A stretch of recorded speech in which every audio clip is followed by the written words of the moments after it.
jamais. Voilà. Un enfant. Yasika. Likamba misala gentil. Likamba misala gentil. Voilà. Allez, donc on est temps. Sous la conduite de sa responsable, la révérende Mikala Diansambo Victorine, la grande chorale de Durjan à Langanzembo a apporté ce dimanche 16 août 2026 un lot de matériel de construction destiné à soutenir l'avancement des travaux d'édification d'une usine d'industriel en Kamba.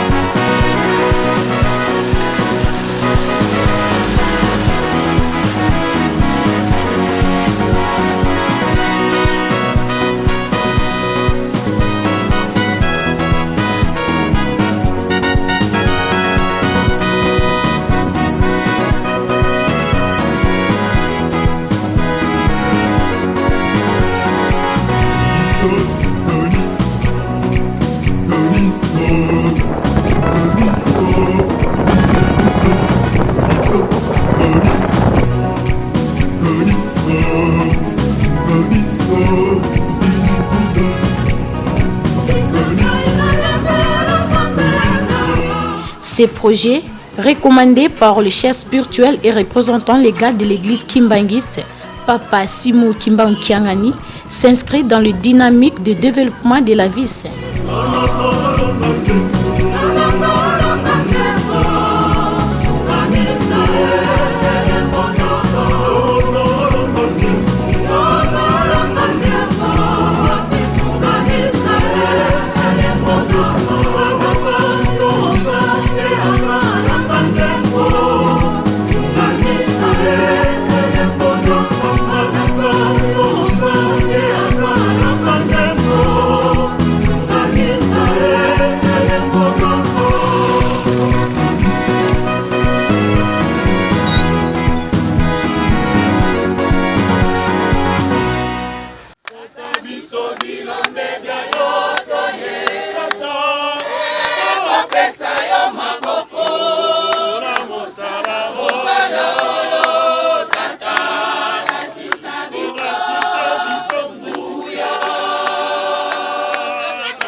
À leur arrivée, la délégation a été chaleureusement accueillie par le membre de la grande chorale de Durjan d'Inkamba. Une réception marquée par des manifestations de joie et des cris d'allégresse.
Batika ye musala ezomonana toza lokola Papa Simon Kimbangu Kiangani aza liboso pe sima ye aza na kati ya molangi tokobanga eloko moko te elongo ezali.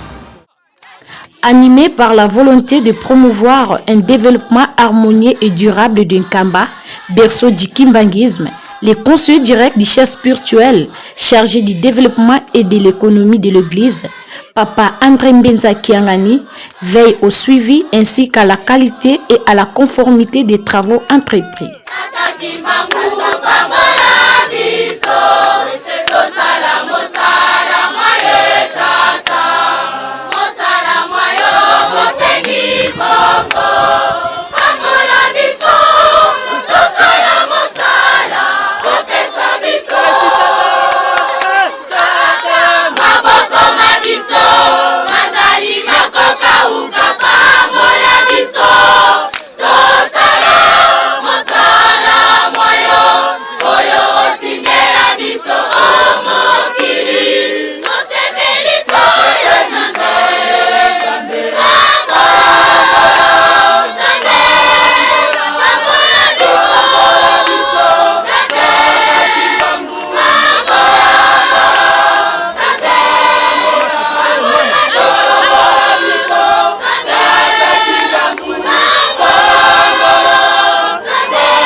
Voilà, tu outie pas ya papa, tu ebisi papa lobby, to kene na chantier. Donc mutuka ezokende biso nyonso wapi na chantier. Kuna ndio tokosala animation pe kosala musala. Toyokani Voilà, allez papa dirigeant, tozwa bana to.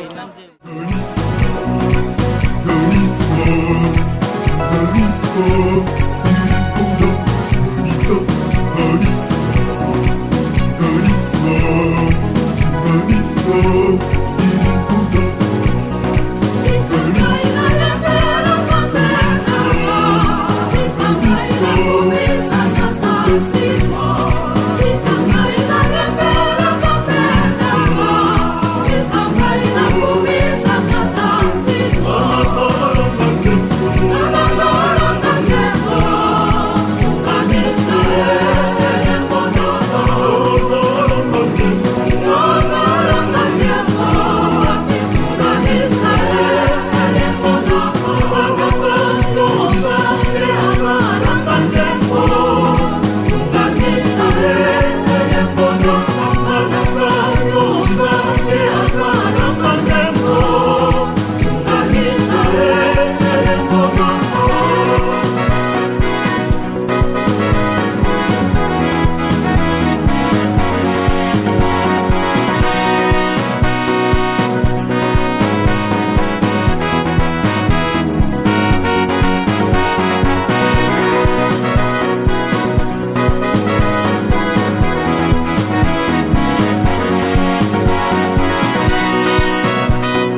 kombo ya tata mwana pe tata molimo santu.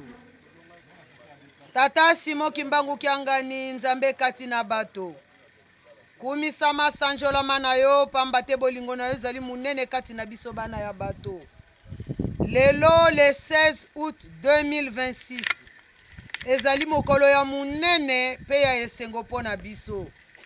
Papa nani ayebaki ete mokolo mwa lelo tokoki kokotisa matériel na kati ya chantier na biso. Bino bolobaka ete na mikolo ya ba anniversaire bikuke nyonso ya likolo ezalaka ya kofungwama. Tosengi nguya na yo molimo santo etambolisa biso. Tindela biso ba ange na yo, ba Armageddon na yo, ba archange na yo, na ba ange suprême. Baya po ete bazala na biso elongo. Esika tokosimba libende, esika tokosimba brique, yo moko zala mosungi zala mobateli. Longola oyo nyonso ya moyini ekende mosika. Bandeli ya musala na biso kino suka, tosengi yo moko tata molimo santu otambolisa biso, po ete koka koleka na kimia, pe na mokolo mwa lelo le 16 août okanisela biso bana na yo. Mwana nyonso ya dirigeant esika azali à travers le monde. Fongolela biso bikuke. Pambola biso pe pambola maboko pe mabota na biso. Tosengi boye na kombo na yo tata mwana molimo santu. Amen. Maboko pona bino moko.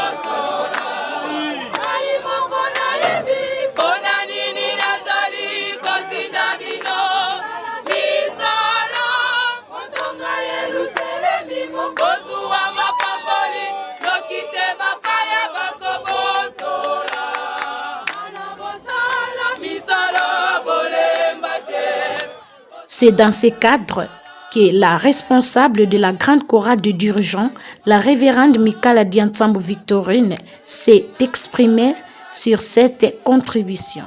Kombo na ngai mama Diantsambu Mikala. Ngai nde nazali mama directrice ya grande chorale de dirigeants. Awa esika tozali babengi yango site industriel.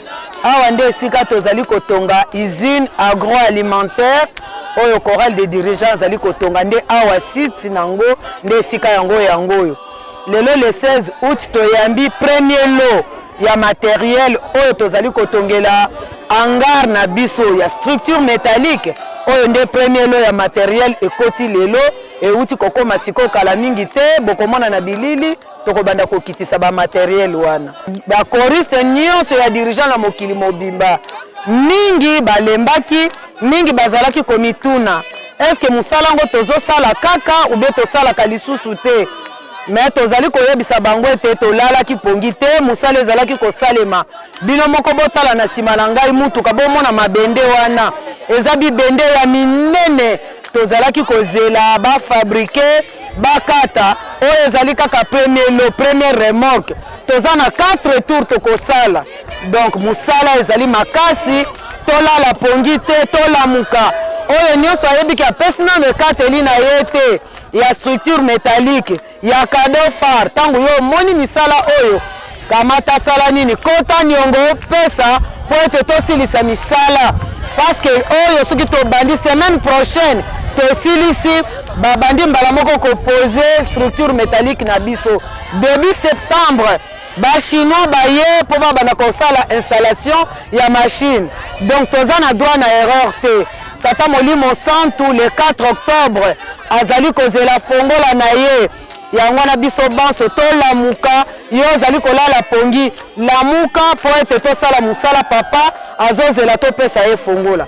Usine oyo tozoloba usine agroalimentaire na 3 conteneurs oyo ezali na gauche na ngai kuna tozali na décortiqueuse ya loso to machine oyo epupolaka elongolaka bamatiti ya loso. Tozali na décortiqueuse d'arachide, machine oyo etetaka nguba. Machine oyo etetaka nguba, toza na chaîne de transformation. Donc soki eteti nguba, eponi nguba, ekei place oyo ekokalinga nguba, elongo place ekokalinga nguba, ekei place ekonika nguba po ekomisa yango mwamba. Wana nde chaîne de transformation. Tozali na moulin à maïs, moulin à soja. Donc machine oyo enikaka masango, oyo pe enikaka soya. Donc machine oyo kobanda nika masango, soki esilisi konika masango, tolongoli makaka machine wana ekonika pe soya. Donc voilà usine de transformation. Tant que tozoloba transformation, donc ezozwa masango ya mbuma ekomisi yango poussière oyo tobengi semoule. Mais loso elongoli yango matiti ekomi loso oyo tolambaka. Soya elongoli yango soya ya mbuma tonikisi ekomi soya ya poussière oyo tolambaka lokola potopoto. Nguba ekokalinga nguba etransforme nguba ekomi mwamba. Wana eza nango kaka première partie. Deuxième partie eza na bamakambo ebele pe oyo tokosala na kocontinue baizine na biso. Tolamuka mikolo esili. 3 octobre toza kaka na izine te. 3 octobre tozali na biloko ya défilé. Toza na biloko tokotisaka na dépôt. Tosalaka ntinsani. Toza na ba $10 ya misala. Toza na ba reboisement. Toza na épargne sur carte. Donc moi na dirigeant qui dit baté. Le 3 octobre oya 2026. Soki yo yete baloka yo moko kolinga te bapeso sango. Yaka yo moko o vivre yango. Wana nde liloba ya suka topesi na bana papa Simon Kimbangu.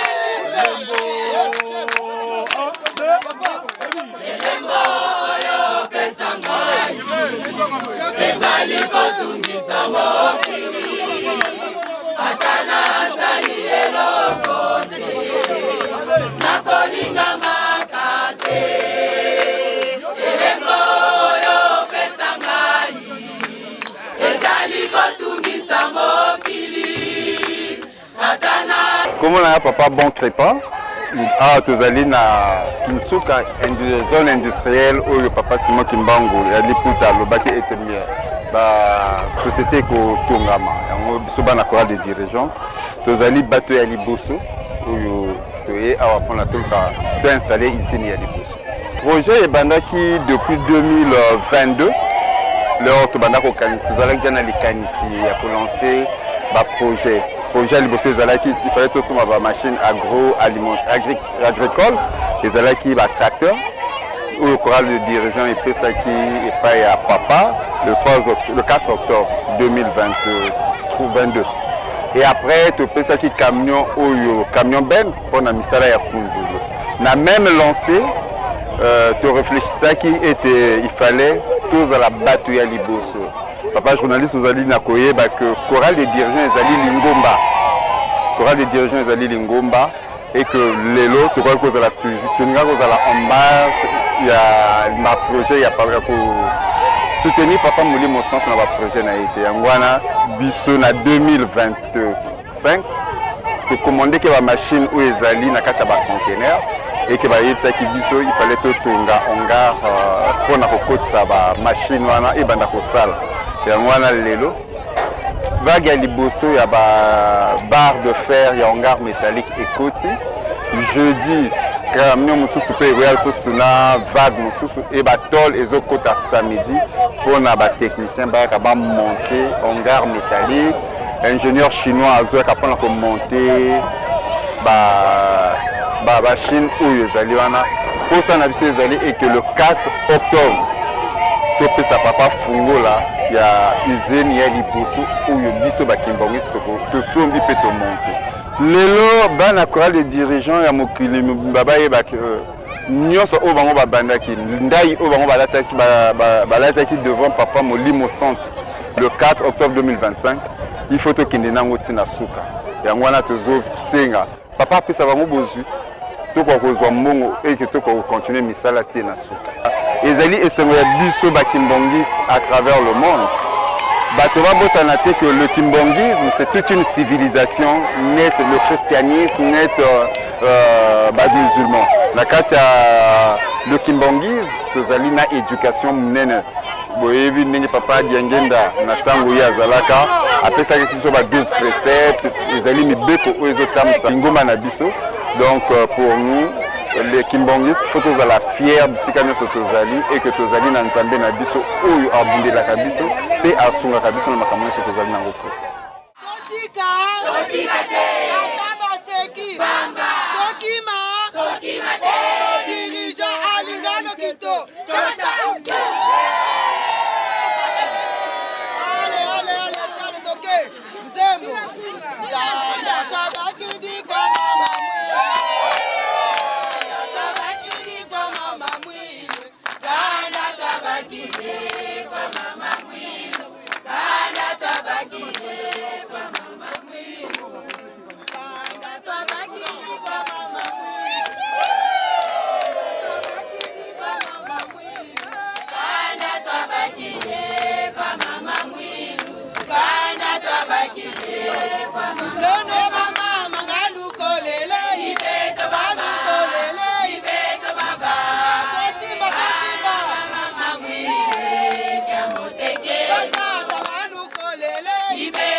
Kombola papa alors na les amis makolo dima kinyula anele kwa kambale mama di hanjo ona ki papa passer le wulu ona ki de wada papa coordinateur le wulu le kombite sakuru ka kisoko otondo nyumena ko limo akambi mawonyo onela kamba banya so chewe kombi jalonya lo limu welo kamba papa mboto shezine ezine ko akikorale de dirigeant danja otondo papa mbolomba dangondo kadi kumishi nyei to sapi aje yolama lera anaye chewa korale de dirigeant welo sakuru atanyulo di kamboda dezine welo kamba eske shote konde shakamba kana sho atolesha eko kanji wonyate kata manyu oso mutuka wa mbolo ya mamba mbaka 10 mbolo shoyembe mbaso kakie daminya maladi ko wa mutuka okito directeur okito o yanga faranga to malodi kamboda korare de dirigeant alendo tambolonga ono keso makama alanginyote merci le sakalo teterache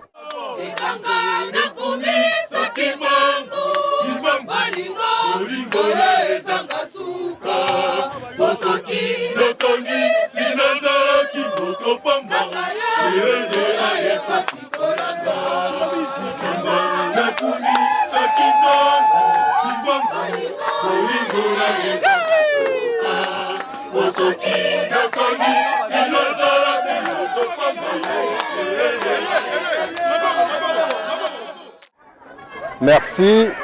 Ngai bakobenga kangai révérend Lele Makutu Deli. Nazali directeur national ya chorale de dirigeants na RDC. Ndenge otuni tomoni biso banso ndenge bana chorale de dirigeants batondi na esengo. Kati na oesika tobengi site industriel ya Kinsuka awa na Nkamba. Donc kati na esika oyo tokokoma ezali te ke biso nde bato tosengaki yango ezali prophétie oyo papa Simon Kimbangu uta 1921 atalisaki ete esika oyo ekokoma ba industrie kutonga makate na mboka oyo Nkamba nde esika oyo ekobanda kolongwa na Kinshasa poto koma na mutuka oyo remorque oyo etondi na ba structure métallique ya chantier na biso vraiment kubanda kuna na esika ya usine tokende kozwa yango tosalaki ba formalité nyonso nde tobimi na yango na kimia kasi na mikolo oyo tobosani kobosana koyeba sango oyo ya bambouteillage te mais à part bambouteillage Nzambe a conduire biso totamboli na kimia kino ndenge tokoti na lelo na kati na mboka ya Yelusalemi ndenge omoni matériaux ekoti ti na site vraiment pona kolakisa ete Nzambe azali liboso na biso azali ko accompagner biso musala ekomi to matériaux ekomi na kimia nyonso pe na esengo ndenge ozali komona bana dirigeant bazali kosepela papa journaliste mama directrice générale mama d'ensemble Mikala ye azali kopesa biso ba instruction ba oyo toza na se na yenet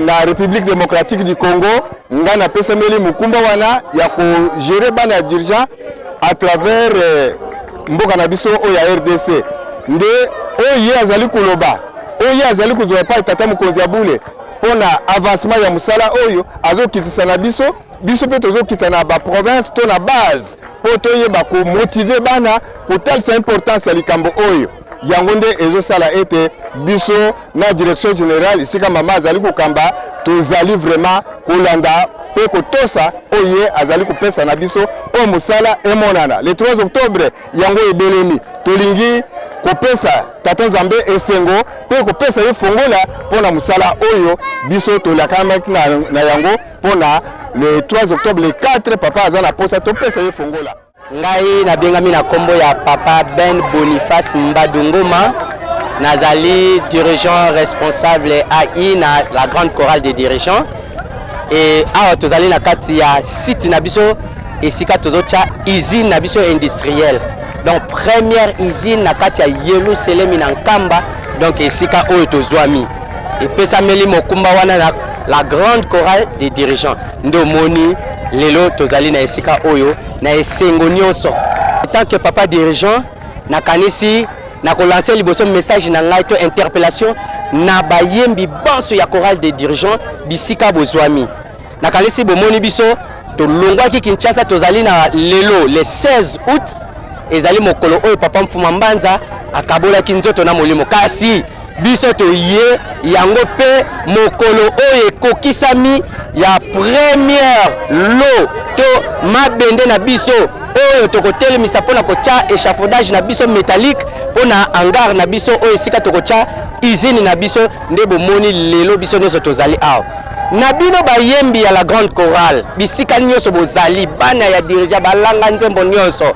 yo muto nano pese ekateli na ote ndenge bazali kosengela yo botala misala ezokende keba kozwa 0 soki yo pesi te bakopesa kombo nini toyebi te luka kombo mais mwana nyonso alati kazaka ya lokumu lokola nga esengeli le 3 octobre biso nyonso tozala apamba te papa mokonzi abule tata Simon Kimbango Kianga na lobi ye le 4 octobre topesi ye fongola ye liboso biso na sima yo moto yaka Nkamba te otindaka kaka bato etali yo bilengi oyo to bisengo oyo biso tozomona mapamboli oyo biso tozozwa yo babetelo lisolo te okorate o biso tozali awa merci topesi bino kaka bonne chance bisika nyonso bozali bopesa ba contribution na bino et rendez-vous le 3 octobre dans Nkamba Yelusalemi.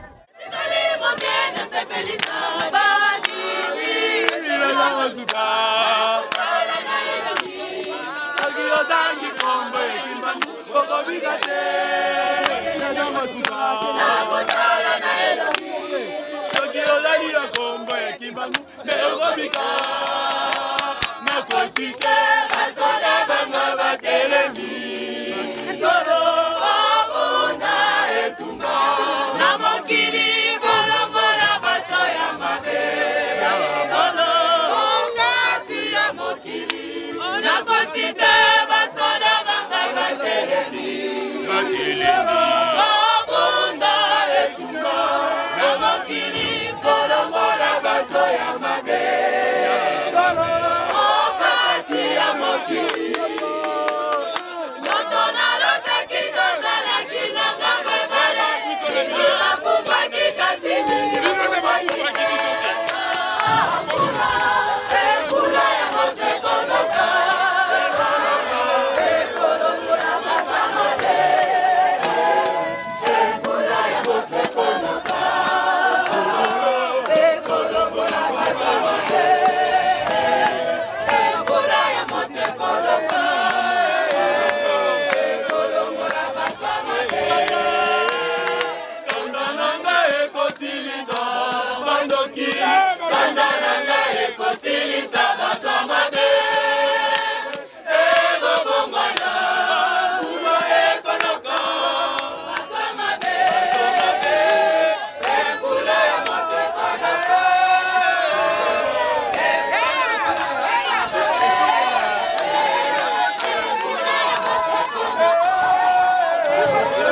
Cette démarche témoigne non seulement l'engagement des membres de la grande chorale de dirigeants, mais aussi de la détermination des fidèles kimbanguistes à apporter leur contribution à la réalisation des projets initiés sous l'impulsion du chef spirituel Papa Simo Kimbangu Kiangani. À travers cette contribution, les choristes réaffirment ainsi leur volonté de participer activement au développement d'un Kamba Nouvelle-Jérusalem.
tozongisi merci na biso banso oyo toye kosala musala awa mingi tangu tozalaki koloba topesa mbongo ya structure métallique mingi bazalaki komona lokola tozalaki kokosa melelo biso moko na misu na biso tomoni biso moko tokitisi biloko na biso o todefa bato kodefa todefi bato kodefa elingi koloba ete dirigeant toza makasi alors tozongisi merci na biso banso baye tosali musala tolemba te biso bande kwa Kinshasa peut-être lobi to lobi kuna tokokende mais bande kwa Nkamba boyeba oyo ezaka ka premier tour tokosala 4 tours biloko mususu ekoya peut-être mukolo misatu bokoyoka tokopesa bino information tika ete bino ba ekoboye kosala lelo Tata Simo Kimbangu Kiangani Molimo Santo apambola bino na mokolo ya le 16 août ba papa balobaka na biso ete bikuke ezalaka ya kofongwama tika ete bango basato bule bayokela biso mawa bafongolela biso esika tozali kosala esika tozali koteka esika tozali kodébrouiller esika mwana nyonso dirigeant bafongolela biso mais tosala nini mabolongo na biso na po ete ye moko Nzambe Molimo Santo apambola biso tosilisi na komba tata mwana Molimo Santo amen tokobondela mais toyokana répétition ezali soki kaka papa akoti biso nyonso na répétition boyebi place tosalela te tolobaki na mbanza na likolo esika tosalelaka répétition na ntango ya bafeti mpo lobi ezali deuxième jour esengeli toyemba tokotala bandeko na biso lobi soki bakopesela kado ndenge nini donc répétition ezali tomata kuna tosilisi na komba tata nkamba tozali kotikala tosilisi na komba tata mwana molimo santu amen biso nyonso totali na nkamba tokobondela mwana nyonso mabolongo na se